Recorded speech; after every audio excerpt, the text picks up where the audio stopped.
Welcome to the Darkstream, Vox Day, voxday.blogspot.com. And tonight I'm going to address the descent of the theory of evolution by natural selection. Greetings to the VFM, the Dread Ilk, also to the Bears. Now, before anybody gets carried away, and before anyone starts diving down into the usual knee-jerk reactions, and I'm talking about both the Christians who are creationists, I'm also talking to the sincere believers and subscribers to the theory of evolution. I want to point out to you that I am not just another random creationist who is going to prattle on about irreducible complexity and quote Genesis at you. In fact, to be clear, I have never read anything whatsoever that Michael Behe, or Behe, whatever his name is, I've never read a single thing that he has written. I do not even refer to the Bible or Christian theology at all when I'm addressing the subject. And my perspective on the subject is fundamentally based on the fact that my training is in economics. And so when I approach these matters, when I approach the subject of evolution, I'm doing so primarily from a economic and statistical perspective. Don't talk to me about Darwin's black box and these sort of things. I have zero interest in the whole intelligent design concept. I find the philosophical approach to that to be totally lacking. Even if he's right, that approach is not irrelevant, but it is totally irrelevant to my approach and to my perspective. Okay? So now, just so you understand what I am familiar with, let me show you a few things. This is Richard Dawkins, the blind watchmaker. Richard Dawkins, a devil's chaplain. Richard Dawkins, the selfish gene. Richard Dawkins, Unweaving the Rainbow. I've read all these books. These are not all the books on the subject I've read, but these are all the books on the subject I've read that are not ebooks that I have. Darwin's Dangerous Idea, Daniel C. Dennett. Freedom Evolved, Daniel C. Dennett. Consciousness Explained, Daniel C. Dennett. Breaking the Spell, Daniel C. Dennett. Evolution and the Theory of Games, John Maynard Smith.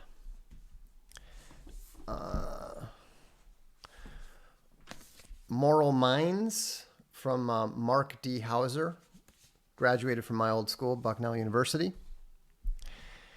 And of course, Richard Dawkins, The Greatest Show on Earth. Now, the reason that I am showing you this stuff is so that you can understand that if you have not, at the very least, read those books, you are not even at the same level of basic knowledge of evolution and the theory of natural selection that I am. I've also read well over 50 papers dealing directly with natural selection. In fact, they're the papers that were cited and given to me in response to my request for the most powerful, most convincing scientific papers, published scientific papers that people felt supported natural selection. I've also read a number of other books. I've read Haldane. I've read, was it E.O. Wilson? E.E. Wilson. I've read several of his books. So the point that I'm making is that if you're going to bring up some generic talk origins point, I am familiar with the argument. I know it. I understand it. I probably know most of this stuff better than the average person who sincerely believes in evolution. Now, some of you are, I realize that there's going to be some stupidly knee-jerk reactions to this. There usually are when we address the subject. Exactly. Edward O. Wilson, the social biologist. I've read 3 of his books, including the most recent one. Now, the reason that I read these was not actually, for the most part, because of an interest in evolution. I'm not a biologist. I'm not actually very interested in biology. And in fact, it was actually to write this book, The Irrational Atheist, Dissecting the Unholy Trinity of Dawkins, Dawkins, Harris, and Hitchens. I also ended up addressing Daniel C. Dennett and Michel Onfray in this book. And so, that's the amount of preparation that I do just to take these guys out. I didn't even end up referring to about 98% of the stuff that they wrote about. But what I want to point out to you is that I am not coming at this from the perspective of a creationist, although I lean towards a form of creationism. I am also not coming at this from the perspective of an evolutionary denier. I describe myself as an evolutionary skeptic. What that means is I don't know. I don't know what happened, and neither does anyone else.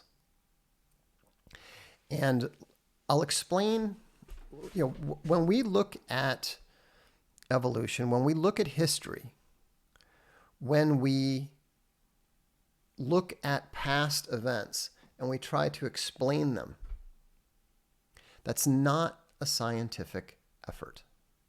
When people talk about evolution predicts, they are almost always misusing the term. And Sam, don't go into the whole micro, not macro stuff, okay? We're not talking about basic bitch 101 level stuff, okay? Just drop it. No one is here to pay any attention to your arguments about evolution, okay? If you've got questions and stuff, I'm happy to take them. But doing all this like generic basic bitch creationist or evolutionist nonsense, we've all heard it before. So just don't bother with it. It's not necessary. Brendan Harnett says, how many books do you read a year? Actually, tell you what, let's do this. I'm gonna address all the super chats, but I'm going to address them at the end unless they are directly related to the subject of the theory of evolution by natural selection. So what a lot of people don't realize, what a lot of people don't even suspect, is that there is an intrinsic link between evolution by natural selection and economics. In fact, there is a significant amount of historical evidence that Darwin got his idea from Adam Smith. Josh, go away. 10 minutes in, 0 points made. No, we've already made some serious points because idiot gammas like you, if I hadn't pointed out all that, you would be claiming I don't know anything about it. Now you know better, and in fact, you're a little bit intimidated because you realize that you haven't actually read these books. You just make stupid quotes out of them, okay? This is necessary. So, and plus, you've just learned something. You just learned that there's an intrinsic relationship between economics and evolutionary theory. Now, Michael Shermer actually wrote a book about this that was really quite good. It's called The Mind of the Market. I wrote a review of it some years ago on WorldNet Daily, and he demonstrated the historical connection between classical economics and Charles Darwin's development of the theory of evolution by natural selection. And he drew an interesting analogy between the development of economics and evolution. And he noted how the sophisticated complexity of economics is a product of the same bottom-up non-design that evolutionists believe creates the complexity of living organisms. And so the implication that Shermer is making in the book is that divine intervention is no more necessary to explain the origin of this species than government intervention is necessary to explain the origin of a market economy. All right, so there's a direct relationship between those things. And that is why I am a significant and serious evolutionary skeptic. That's why I don't take evolutionary theory very seriously, because as a student of economics, I recognize that same logic at work. Now, there's another book that I wrote that is mildly relevant here. It's called The Return of the Great Depression. It's a flawed book. Some of my predictions at the end were wrong, but there are two very good chapters that address some of the concepts that we are dealing with here. And those concepts are related to backdated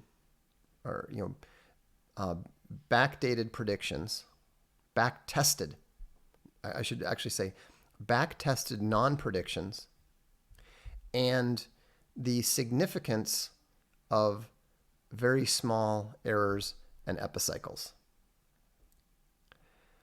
No, this is not a God of the gaps. Oh, for crying out loud. Look,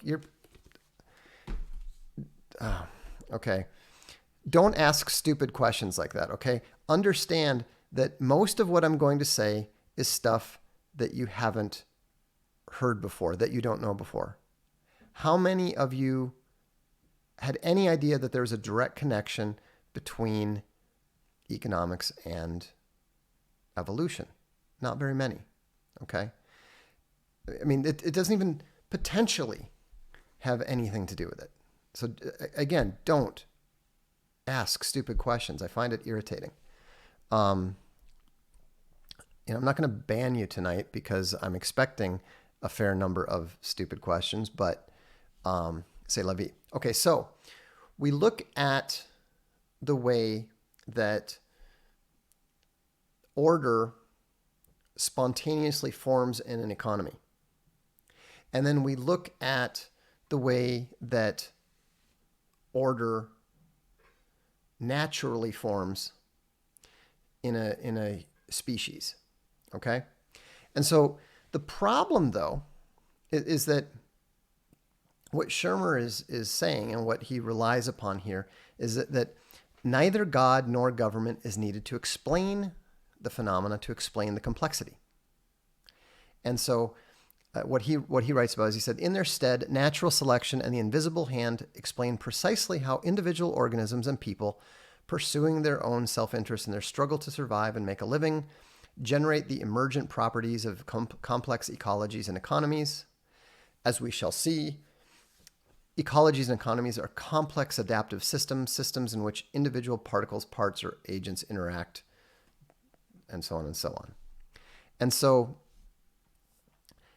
he says, Charles Darwin and Adam Smith, each in his unique way, trying to solve a specific problem, together stumbled across an elegant solution to what turns out to be a larger overarching phenomenon, the emergence of complexity out of simplicity. Now, this is true. This is interesting. This is a very relevant observation. But the problem is that the tools that the evolutionists are using to try to prove evolutionary theory is those tools have already been proven to have failed in economics. Let's take the idea that you can use evolutionary theory to go backwards and predict what you're going to find. So you can look for patterns. You're going to look for the the development of the skeletons and all this sort of thing, right? Okay. That technique is often used in investing. It's often used in trying to work out what the patterns of the markets are. I actually developed a very sophisticated model of the markets that was so accurate that it not only back tested perfectly for 20 years, but I successfully used it to identify the very, very precise low in 2009, following the 2008 crash, that launched the big boom, the big bear market, not bear market, the big bull market that the stock market has been in since then. Right? Fantastic, right? Wrong. Despite the fact that that model worked for 20 years of backdating, and it worked the first time it was tested, kaboom. Total failure. Absolute and total failure. No amount of back testing is an adequate substitute for a predictive model. And evolutionary theory does not provide any effective predictive models, even though it should be able to. Now, I've got 7 reasons that I am a evolutionary skeptic. That just gives you a little bit of background on one of them, okay? So my 7 reasons are as follows.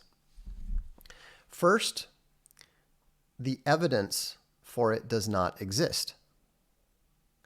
There is considerable evidence of various species that no longer exist, but there is virtually no evidence of specific transition between one species and another.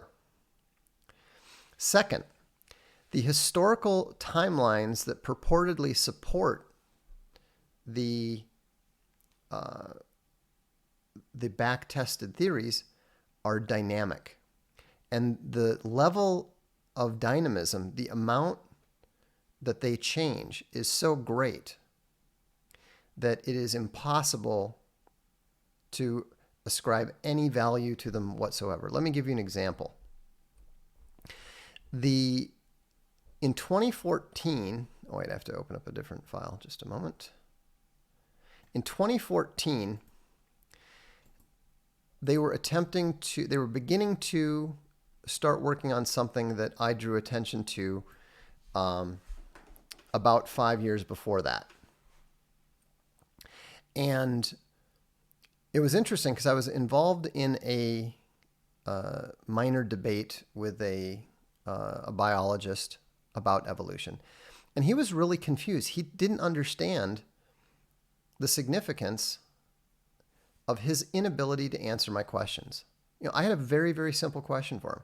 I said, look, if you can answer this question, then might well be convinced that evolutionary theory works. He said, okay, what's your question? I said, what is the average rate of evolutionary mutation? What is the average rate of evolution, to put it most simply? And he couldn't understand the question. He's like, well, that question doesn't make any sense. I said, absolutely it makes sense. There is an answer. There has to be an answer. And you should be able to at least give me some kind of range. And he had no idea. He literally couldn't understand what I was talking about. And that made me start looking deeper into it. And what I realized is that biologists do not understand the first thing about statistics. They do not understand anything about probability.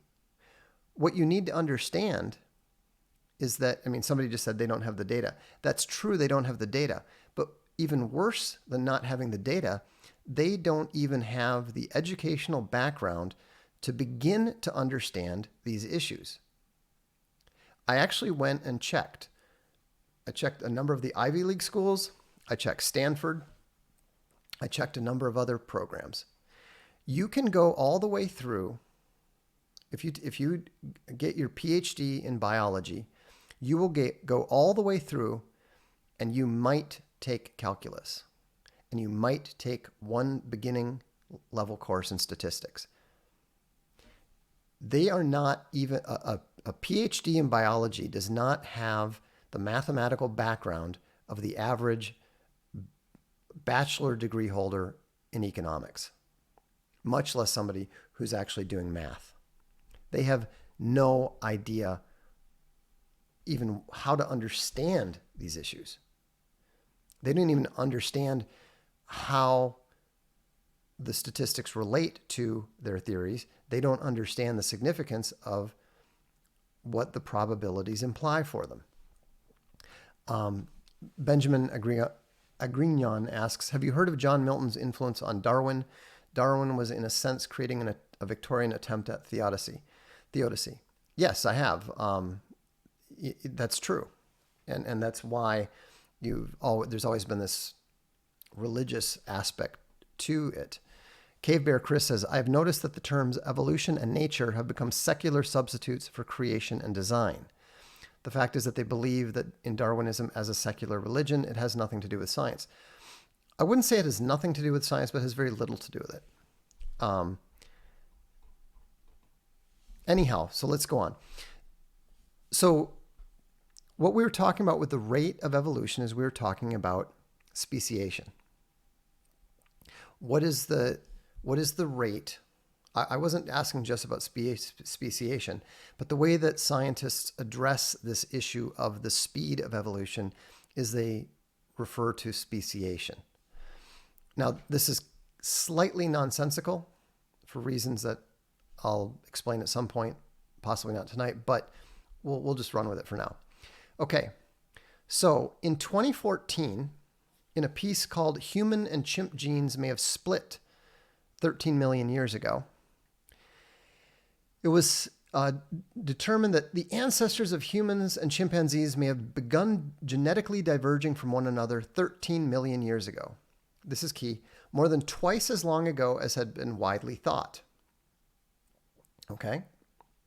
So, and Anaf is actually understanding this because he said TENS does nothing but track empirical adequacy. At best, it accounts for the phenomena, but cannot account for its efficient causality. That's why the biologist couldn't answer your easy question. Exactly. But what confused me about the biologist was that he actually believed that the question didn't make sense, and he didn't understand that there had to be an answer. That it's not even possible that the answer doesn't exist. We don't know the answer is a reasonable and correct response.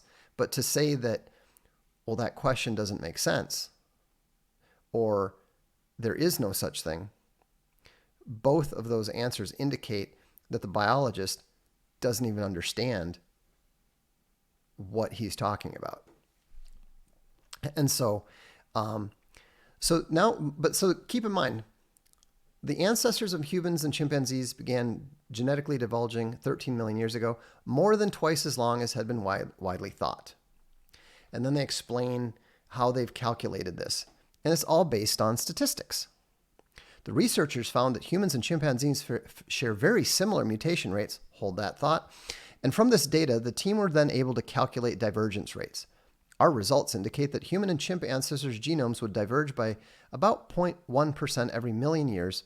So when we see a divergence of 1.2%, we infer that it must have been about 12 million years to 13 million years is our actual estimate. Okay, so they've done that. Oh, K Bear Chris says, P.S. I've been on 3 dinosaur digs and will go again this summer. Paleontologists in the field digging with us will admit the gaping holes in Darwinism. Many must toe the line for federal money. I didn't know that, but I'm not even remotely surprised. Okay, now let's go on. That was 2014. So in 2013, they've just more than doubled the amount of time required for speciation between chimps and humans, the divergence. Uh-oh. Now in January 22nd, 2019, just 5 years later, the average mutation rate of humans is approximately 1 mutation per 2 billion base pairs of DNA per year. In order to investigate whether chimpanzees experience similar rates, now remember, that was the assumption in the 2014 study. Humans and chimpanzees have similar rates. So what they did is they actually decided to actually study the chimpanzees. They sequenced the genomes of 9 chimpanzees, came up with different mutation rates, and it says if the mutation rates of apes are applied, the researchers estimate that the species formation that separated humans from chimpanzees took place around 6.6 million years ago. But if the mutation rate for humans is applied, the speciation would have been around 10 million years ago. So now we have 4 different numbers in 5 years for the same event from 2 different groups of researchers. Think about the margin of error that is involved in this. Now consider chaos theory. Consider the very, very small amount of divergence that is required over a long period of time to completely render your estimates and calculations incorrect. Not only that, but there are too many moving parts. In Return of the Great Depression, I actually have a chapter called the N-body problem. And one of the problems in physics is that once you get to 3 bodies, it's very easy to calculate things with 2 bodies. Once you get to 3 bodies, the complexity of the calculation becomes such that it is virtually impossible to predict where anything's going to be or the precise relationship between those 3 bodies. In economics, there are so many moving parts that it's really an N-body problem. You know, any number of bodies, but it's more than 3, and there's absolutely no way that you're going to be able to calculate it correctly. So, in fact, there's a comment here that is relevant. Bruiser Elite says, Vox, you're absolutely correct. I have a maths academic background, and the biologists and other scientists, aside from physics and possibly chemistry, are completely unqualified. Note that, completely unqualified. They're so bad that Richard Dawkins was impressed that multiplying a billion by a billion was a lot. And so, did I miss this one? Oh no, we got that one. Okay, good. Where do they get the rate of mutation? Well, Peace Crusader said, isn't it possible that certain species mutate genes faster than others? Yes, it's absolutely true. They know that to the extent that they have measured it. Not only that, different people mutate genes at different rates. Men and women mutate genes at different rates. The level of the complexity is insane. The level of the complexity is off the charts. And so that's why all of these various numbers and stuff are hopeless. Eclectic actually correctly anticipates one of the areas I'm going with this. The TENS people need to keep adding Ptolemaic epicycles to save their theory. That's right. They keep changing it. And here's the important thing.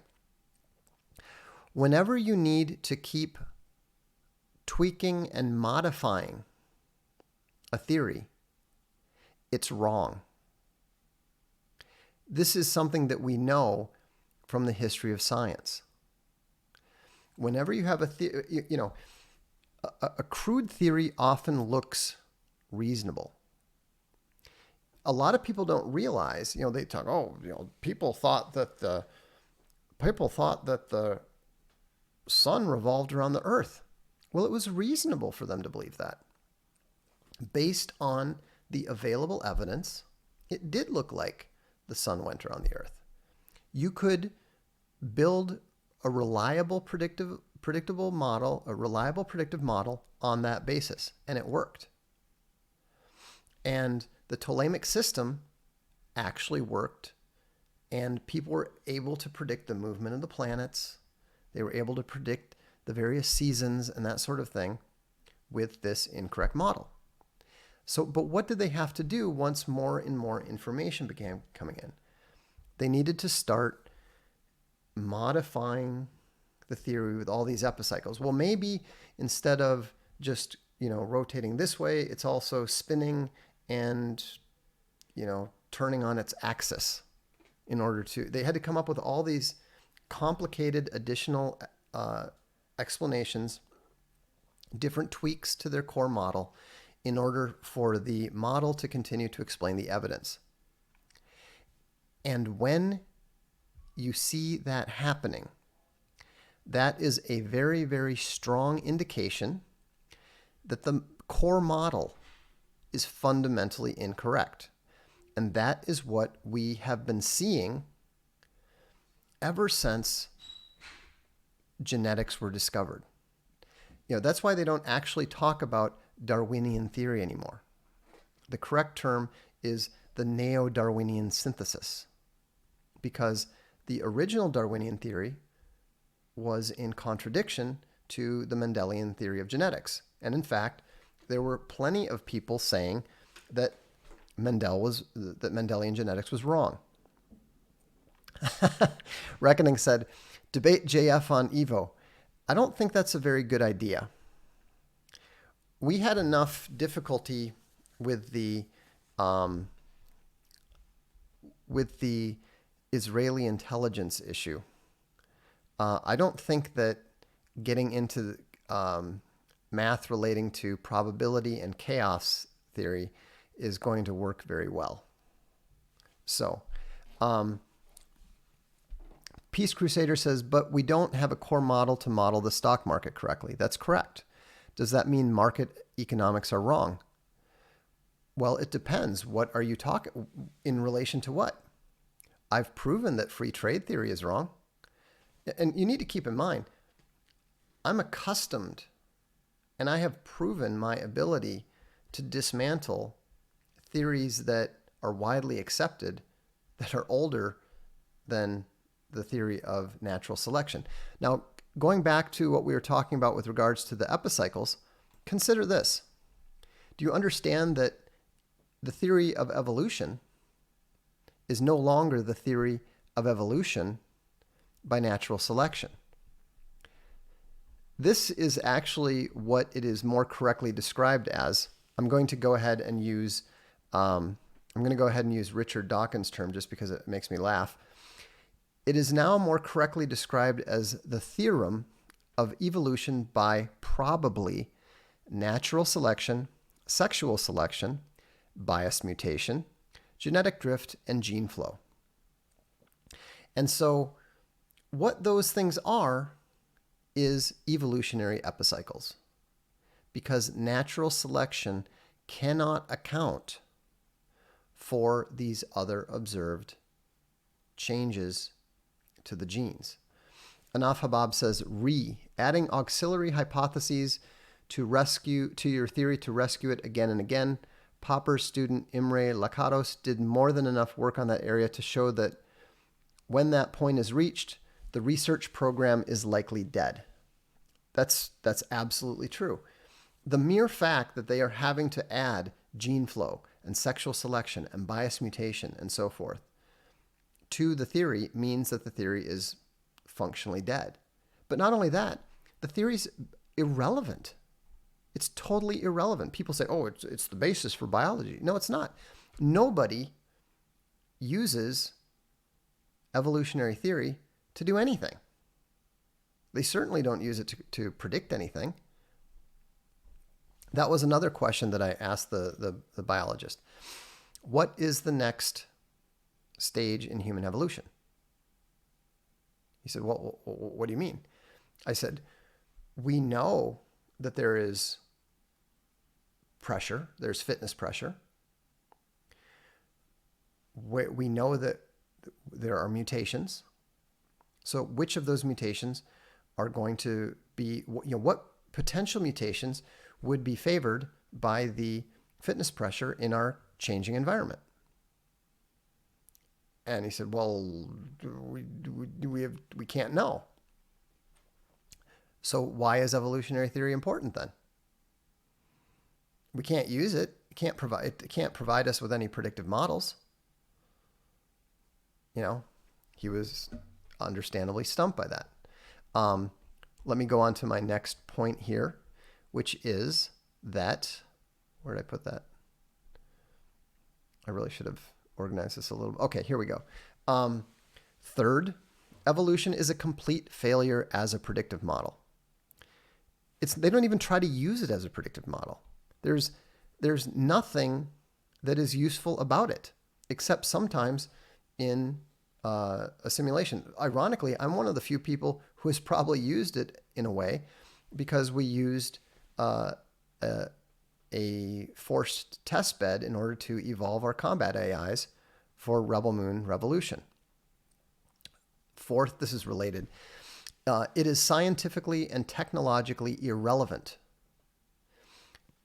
Science is unreliable. Science is what you call ideas that you don't know if they actually work or not. Once an idea, a scientific idea, actually becomes reliable, we use a different word to describe it, and that word is engineering. Have you ever heard about evolutionary engineering? No, because it's not sufficiently reliable. Isn't the average rate of evolution what is usually called the molecular clock? Yeah, that is a term that is sometimes used for it. Fifth, theoretical epicycles are increasingly required. We already addressed that, but I think you understand it now. Sixth, it is a repeated failure as an explanatory model. It is amazing. It is astounding how often you will find even backdated predictions proven to be a failure.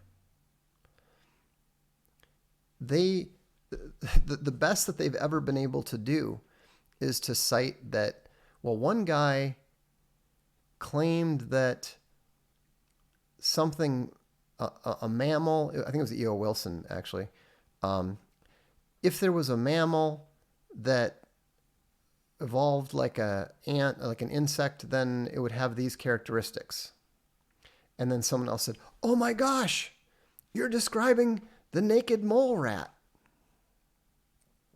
That is actually cited as a proof of the strength of evolutionary theory. That's ridiculous. He predicted nothing. The naked mole rat existed before he did. Predictions are things that you predict about stuff that will happen in the future. Not about things that, it's not about theorizing possible ideas and then somebody telling you that it was actually, that your idea actually exists already. That's not a prediction or a proof. Anaf says, when I took philosophy of biology as a university sophomore, the bio students in the class were total morons. Vox, you're totally correct regarding the point that the theory is not even used to make predictions. Somebody said, I'm beginning to see why this guy doesn't do debates. I don't. Is that good or bad? Is that an indication that you find what I'm saying compelling, or is it because I'm not organizing my thoughts properly? Christians cite the Bible in support of multiracial societies. How do I debunk? Very easily. Look at the nations. Look at the nations at the end in Revelation, and also look at the Tower of Babel. Is the breeding of canines used to try to predict outcomes speciation? Well, there's some attempt to use the breeding of foxes to do it, but they're not changing foxes into anything. They're just affecting how the foxes behave. What they're actually trying to do to predict speciation is the fruit flies, because they've bred some ridiculous number of generations of fruit flies, and they've done all kinds of incredible things.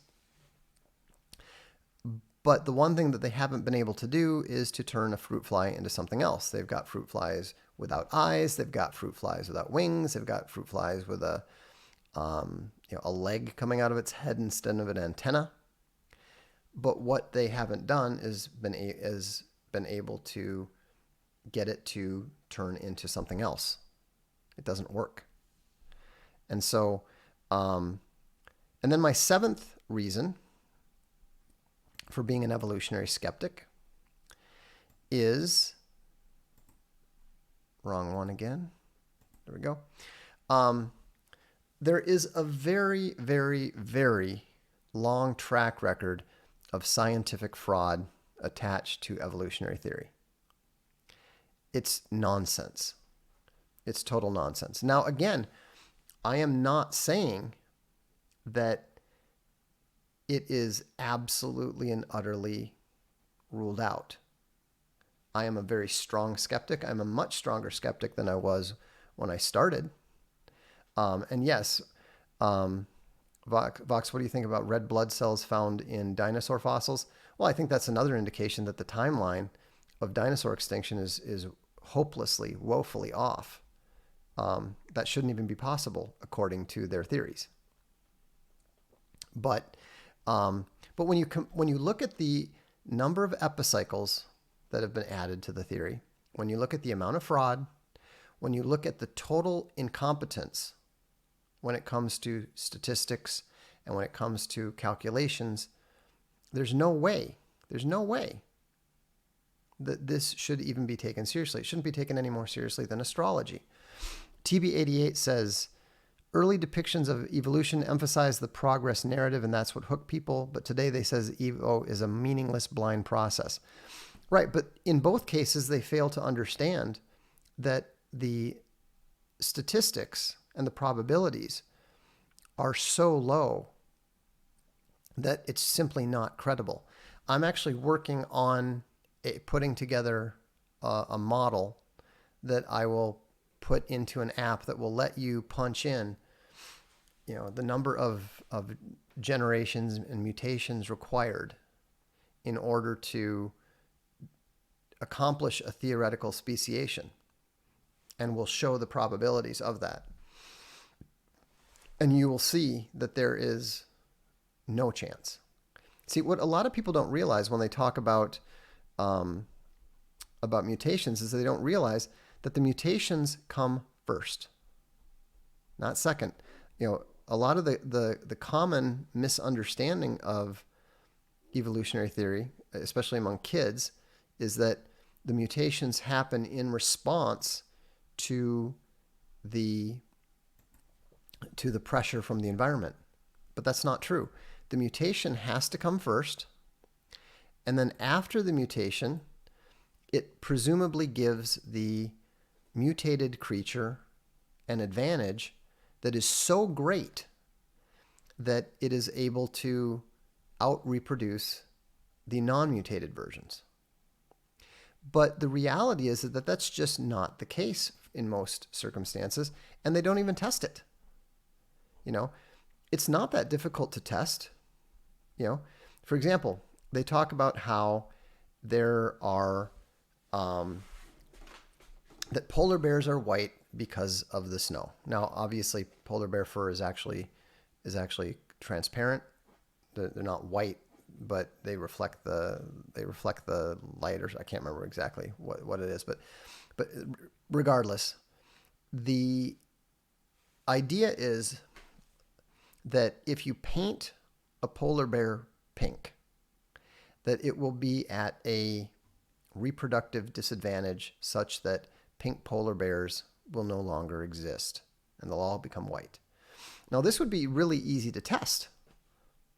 All you need to do is find a population, paint 50% of the polar bears pink, and then measure what their reproductive rate was versus the non-pink polar bears. Theoretically, the white polar bears should be able to hunt better. And this is where it starts getting sketchy. Maybe the pink polar bears are less attractive. Well, wait a minute. That's not natural selection. That's sexual selection. Epicycles. But they don't do tests like this. Why don't they do tests like this? Because the tests won't prove what they want it to prove. What they'll do is they'll look at some example of, bright colored fish getting eaten. There's that famous fraud of the moths, supposedly the black moths, or the bright colored moths got eaten and the dark ones didn't, so they all turned dark, but really it was just pollution making them all look black, and the moths were actually still the same color. I don't remember exactly how it was, but it wasn't a proof of evolution at all. But there's no reason why they can't do it. There's no reason why they can't put a bunch of, black rabbits and white rabbits and measure what the difference in the reproduction rate is. But what they will find is that the difference in the reproduction rate is negligible. There are virtually no mutations that are going to give a reproductive advantage to an animal. That's where they come up with all this silly theorizing. Well, maybe the ability to stretch its neck a little farther meant that it could eat more leaves. But think about it. How much of a reproductive advantage are you going to have because you are a centimeter taller than another animal? Not much. Certainly not enough to completely dominate the species so that suddenly, in however many years, you all have 10-foot long necks. The math doesn't work out. TB88 says early... Oh, I already read that one. Sorry. Yeah, and so they follow these narratives, but they don't understand the probabilities involved. They don't understand the math. C-Speak says there was primordial soup and lightning and shit, and then bam, complexity. If you question me on it, I'll put my fingers in my ears. Dawkins. Well, that gets into the origins of life, and that is a separate question. Now, it is illegitimate of them to try to run from it, but it is technically a separate question. Frank Underwood says, you don't need to have a huge reproductive advantage. If there's a slight advantage, then over a large set of generations, one set of genes will win. No, that's not true. Because the advantage has to be consistent. The advantage, also the mutation, has to show up reliably. How is the mutation, if it's got a slight advantage, how is the mutation going to reliably show up in the offspring? Again, you need to look at the math. This is not, I understand that you know, what you're doing there and what evolutionists are doing is they're applying a very simple concept of, compound interest and time. And they're saying, well, see, then this will all happen. But it won't, because the relationship is not that simple. Richard Dawkins tried to prove it by showing how if you just, how you can spell something specific if you just eliminate, if you run through the 26 letters and then you eliminate everything. He showed that how a phrase could be spelled in a lot fewer steps. But that's only if you eliminate everything else every time. And that's not happening. Why? Because you need to have the huge reproduction advantage at the beginning. And again, you're talking about over a large set of generations, right? How is that change in the environment going to, because remember, it's a change. Does the delta remain the same over that large time? Or does it change again? Like I said, I am going to provide you guys at some point in time down the road here, not tomorrow, not soon, but at some point in time, I will provide, because I have to run it by the mathematicians and everything, make sure everything's correct. But I'll provide you with this stuff and you guys can run the numbers yourself. Once you start running these numbers and you see the amount of either time or the amount of advantage that is required, you'll see that it's really not plausible. Fencing Bear at Prayer says evolution is just so stories. That's why Jordan B. Peterson loves telling animal stories so much. Well, the worst just so stories are evolutionary psychology. It's really funny if you want to read a complete demolition, a complete intellectual prison rape. Read Do We Need God to Be Good by Dr. Christopher Hallpike. He's an anthropologist, and he's actually lived with two different primitive tribes, one in Papua New Guinea and another one in, I think, somewhere in Ethiopia. And he completely blows away all the evolutionary psychologist theories about how ancient man used to live, because he observes how people who live in that environment actually live, and it just doesn't fit the just so stories that the evolutionary psychologists made up. And in fact, he demonstrates how nonsensical and how impossible most of those stories are. It's really fascinating stuff. I highly recommend the book or the audiobook. Anaf Habib says, in my philosophy of bio class, this happened all the time. Yeah, it's post hoc ergo propter hoc style explanations to try and salvage the theory. When paint all the bears pink style stuff got proposed, they tried to run away from it as soon as possible. Yeah, that's the thing you have to understand. They don't do science. The biologists are terrified of science. Why? Because science falsifies. See, here's what they do. They do these statistical studies, right? They do statistical studies and then they claim that the results are consistent with evolution by natural selection. But remember, I told you that they don't understand statistics. I told you they don't understand probability. It was hilarious when I discovered, when I read about this. Didn't I save that? Can't believe I didn't save that. Oh, here we go. I did save it. Masatoshi Nei, the professor of biology at Penn State, actually did a study. They compiled data collected by their colleagues, and they went and got actual data and compared it to the statistically predicted sites of natural selection.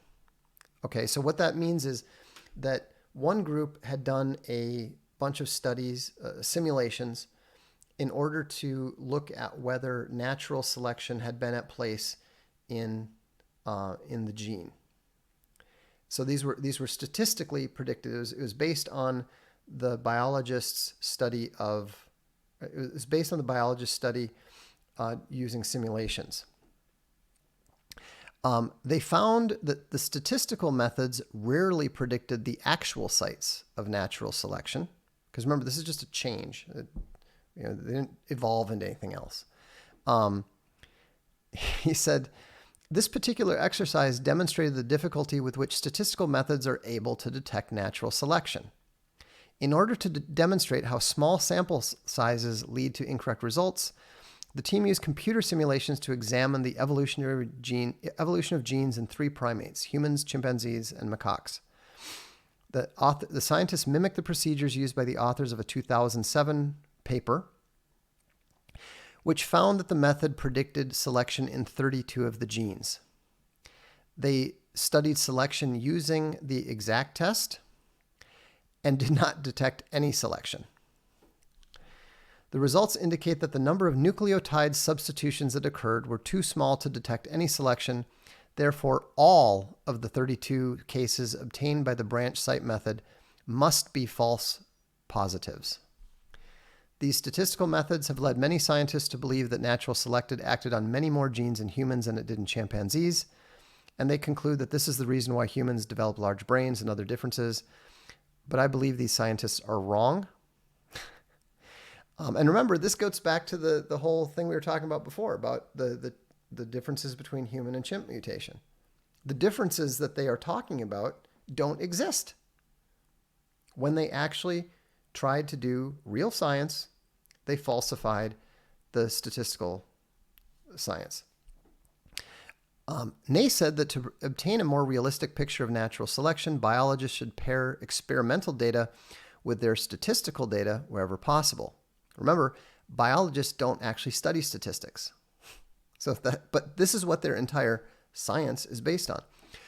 It says, scientists usually do not use experimental data because such experiments can be difficult to conduct and because they are very time-consuming. Let me read that again. Scientists usually do not use, and when they say scientists, they're talking about evolutionary biologists, they do not use experimental data. What does that mean? They are not doing science. They are untrained statisticians trying to prove with statistics that they don't understand the truth of theories and they're falsely relying on the prestige of the scientific method that they are not using. Wotan asks, is Christopher Hallpike Owen Stanley? You can't seriously expect me to answer that question. Fargoth7 says, you won't be surprised to know Jesuits teach Dennett. I wouldn't be surprised to know that Jesuits teach human sacrifice these days. LRN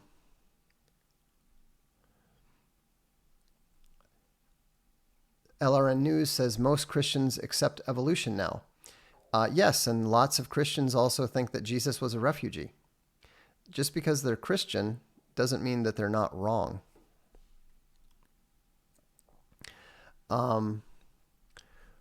What about evolution by sexual selection then? Could we not breed a horse into a fake giraffe with a few lucky mutations over enough generations? Well, certainly. And that's what we call, I mean, what's kind of funny about that is if you're determined to cling to evolution, it's going to lead you to intelligent design.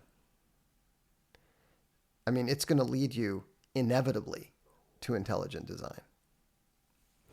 Doesn't prove God, but sexual selection is not the escape from, shall we say, external forces that the evolutionary fans would believe it to be. Hano Hano says, if I understand correctly, mutations are a loss of genetic information. Well, they're a change in the genome. I don't know that they're necessarily a loss. I don't think that's correct. I could be wrong. I mean, I'm not a geneticist, but if this is true, would that not mean that a mutated cell is less complex than before, not more? Well, I don't think it's true. Does anyone know? If not, I'll post that on the blog tomorrow and someone will fill us in. But this is also why there are people who are evolutionary skeptics, and they base their opinion is based on entropy. They think that the concept of evolution intrinsically violates the law of entropy. I don't agree with that. I don't think it's wrong. I'm not sure that it's wrong, but that's not the basis of my argument. Like I said, I come at this from an economics perspective, from a statistical and a probability perspective, plus all of the observations about the high level of incompetence and fraud and illogic.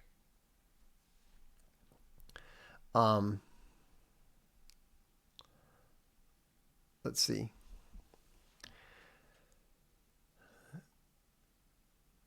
All right. Well, let me go. Anyhow, that covers what I want to cover tonight. But I'm just let me ask you, what is your opinion of that so far? I mean, obviously, I haven't presented a absolutely conclusive case, but do you think does this increase or decrease the strength of your belief in the theory of evolution by natural selection?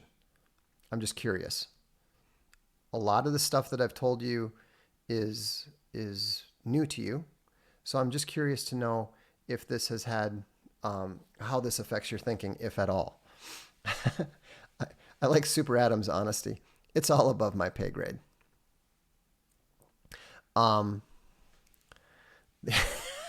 Josh Harris, very racist.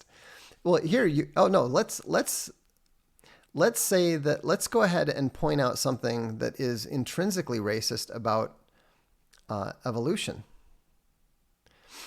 This is what's interesting. Light skin in Europeans stems from a gene mutation from a single person who lived 10,000 years ago, according to new U.S. study. Scientists made the discovery after discovering a key gene that contributes to lighter skin color in Europeans.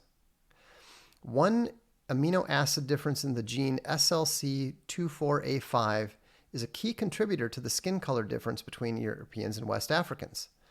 The mutation changes just one building block in the protein and contributes about a third of the visually striking difference in skin tone between peoples of African and European ancestry.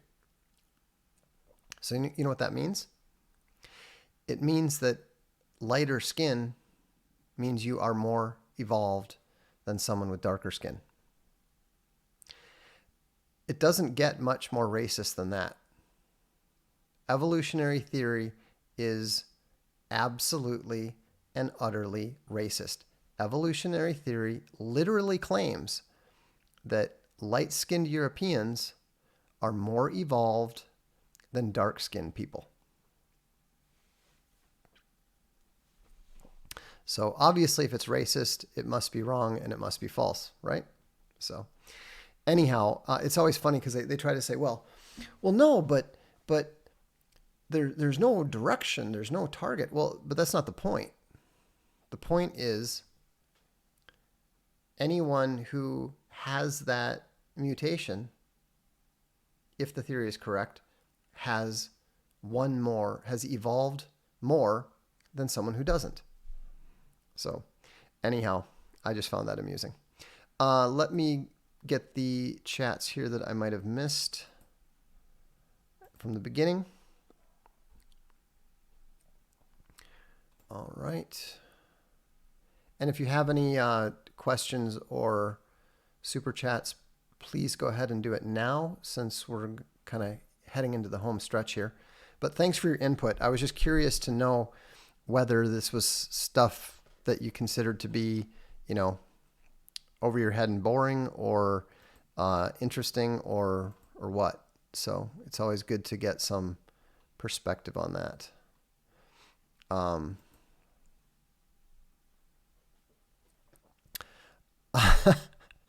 Rhetorical question. How does a claw evolve into a soft, supple hand worth 300 a shake? Well, that's a good question.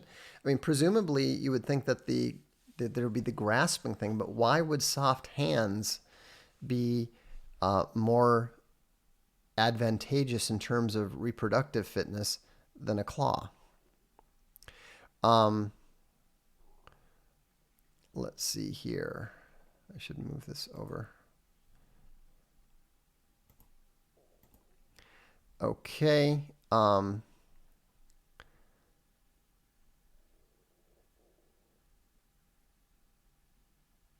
When I took this, Foregone says, "Hey Vox, upload your podcast to Spotify." We've already got it up on Podbean, where you can just download it. We've also got it on iTunes. I will ask the guys who have done that if they can also put it on Spotify. By the way, if you get a chance, if you do listen to it on iTunes, give it a rating. Apparently that makes it more findable or something. K-Bear Chris, I would be interested if you have any interesting anecdotes about your next paleontologist digging. I would love to hear more about what they actually think off the record about the fossil record and so forth. Actually, K-Bear Chris just popped up again. You have validated what has been seen in the field. PhDs and masters have an incredibly narrow education. They are surprised by info from statistics, ornithology, etc. More science, please. Definitely. I mean, this is something that I'm interested in. Chris Monelt says, I've intuited some of these arguments before, but always assumed they were good explanations. Owen is still new to this, but hearing your arguments has encouraged me to do more research. Thanks.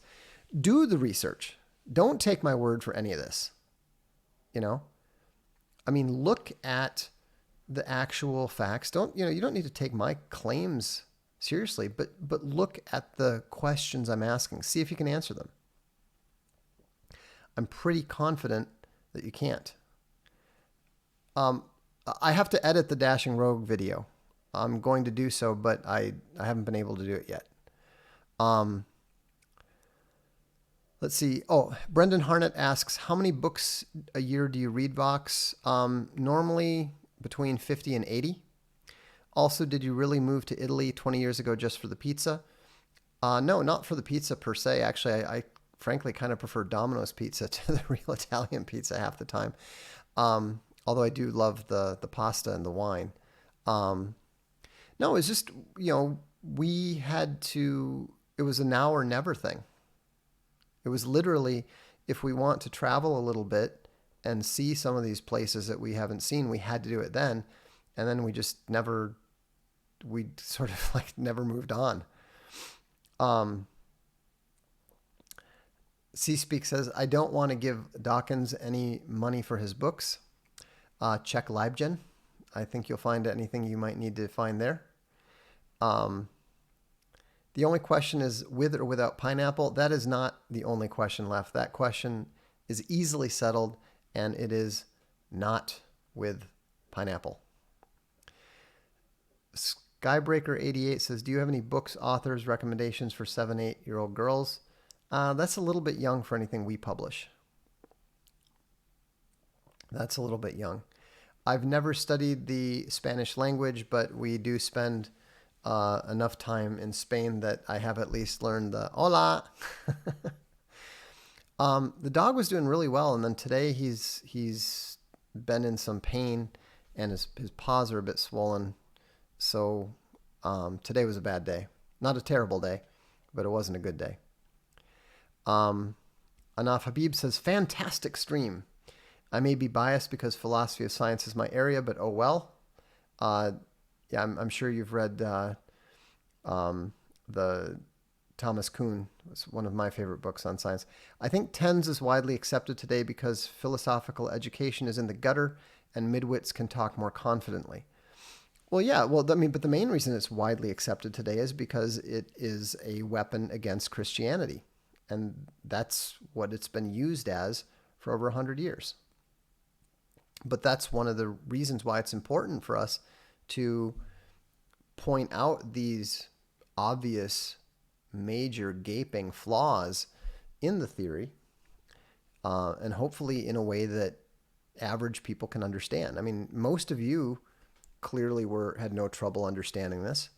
And I think that once we have, some better applications that let people play with it and see what is required, I think they'll have a much better understanding of how ludicrous the basic concept is. Eleutheria Bear says, "Why are sloths still alive?" I don't know. I don't like sloths, but I like Archangel's answer, because they taste bad. That's as reasonable as anything else, I think. Rob says, "You should cover the incredible amount of documented fraud in the early days." I mentioned it. It is one of the reasons why I am so skeptical, but I don't see any need to beat that dead horse. I'm looking for a publisher for a rather obtuse method of pursuing an autobiography. The method is intended to reveal the complexities of a lattice of mental illnesses and trauma. Castalia House is not the publisher you're looking for. But you might want to talk to Jordan Peterson's publisher. They obviously like to publish mentally ill authors. Jason Gruthius says, "Interesting as an engineer to see scientists attempting to paste bad models onto things in the same way they misapply control systems." Precisely. Science is totally, totally unreliable. Actual science, published, professional, peer-reviewed science, is less accurate and less reliable than flipping a coin. There's a statement that I like to make fun of. It says, "You can totally trust biologists because physicists have incredibly accurate models." I missed a super chat box. Okay, yeah, I'm still looking here. Have you heard about the? Oh, that was yesterday. Have you heard about the Tartaria conspiracy? Does Alt Hero accept comic books ideas for potential publication? Oh no, that was yesterday's too, or no, that was in the previous one. Which one am I missing here?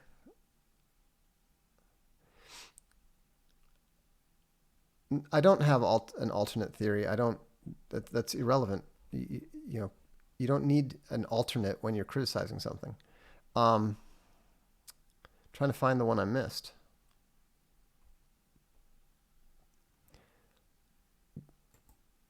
Okay. Any chance of a Selenoth monster manual being published? I don't think we have enough monsters to publish an entire manual. Oh, Jason Gruthius is super chat. Okay. I thought I just did that. The one about interesting as an engineer to see scientists attempting to, maybe there was a previous one. Let me search. No, that was the only one. No, it was the one that we talked. Interesting as an engineer to see scientists attempting to paste bad models onto things as the same way as they misapply control systems, and that is correct. I mean, science is unreliable. When science becomes reliable, we call it engineering. The non-Darwinian theory. Oh, I see. Sorry, it was TB88. Thoughts on non-Darwinian evolutionary theories.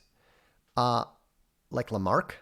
I mean, I understand that there is some evidence that there is epigenetic influence on children. Like, for example, they're actually possibly finding genetic traces of men that women have had sex with in children that they had years later. But I don't really know enough about it to say anything. Brendan Arnett, I used to respect your opinion until you denounced one of the great inventions of mankind, pineapple on a pizza. Will you do a stream on anti-vaxxers? Well, I'll do a stream on vaccination, but I mean, I suppose, technically a moderate vaccine. I'm not even a vaccine skeptic. I'm just cautious on vaccines because I know someone who is allergic. So, But yeah, we'll talk about vaccines one of these days. Um, isn't Lamarckian evolution becoming fashionable again? I think that's probably uh, an exaggeration, but it's no longer being completely mocked. Would be probably a better way to put it. So um, I don't have Stream.me turned on tonight, so I knew tonight was not a night to have the Stream.me chat turned on. I'm sure the moderator is busy if he's on tonight. Um, all right. Well, thanks so much for tuning in. I appreciate your taking the time to listen to a relatively complicated subject. I hope you enjoyed it. Um, and I will look forward to seeing you the next time. Have a good evening. And remember, you're not a monkey. I'm Vox Day. This is the Darkstream.